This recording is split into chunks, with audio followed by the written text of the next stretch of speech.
মাশাল্লাহ মাশাল্লাহ কাকু ছাগল কিনে নিয়ে এসে সৌদি আরবে কুরবানি করবো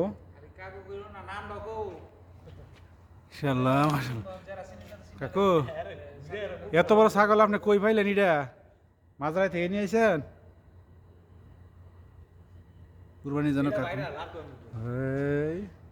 ফ্যাক্টরির ভিতরে কাকুর নিজে সবাই কুরবানি দেবো ফ্যামিলি সহ নিয়ে আইছে আমাদের কাকুর এখন দেখাবো এই যে কাকু কাকু আছেন তো ভালো তাহলে কুরবানি দিবেন তাহলে সৌদি আরবে জীবনে প্রথম দেশে তো সারা জীবন দেয়নি এই তারিখে কাকু সৌদি আরবে কুরবানি দিব আমি তো আরেকজনের খাবার আমি লইছেন নি তাহলে কাকু আপনার অনুভূতিটা কোন আপনার কি কিরম লাগতেছে টাকা তো অনেক যাইতে আছে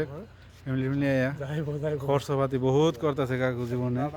এই যে ছেলে সহ আনছে নিজের খাবার নাই আর আরেকজনের খাবার ছেলের এখন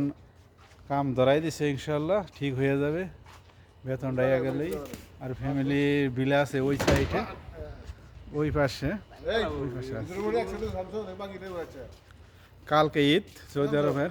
2025 সালে ওজুর বাড়ি তোমার কুরবানি জানি আল্লাহ জানি কবুল করে ইনশাল্লাহ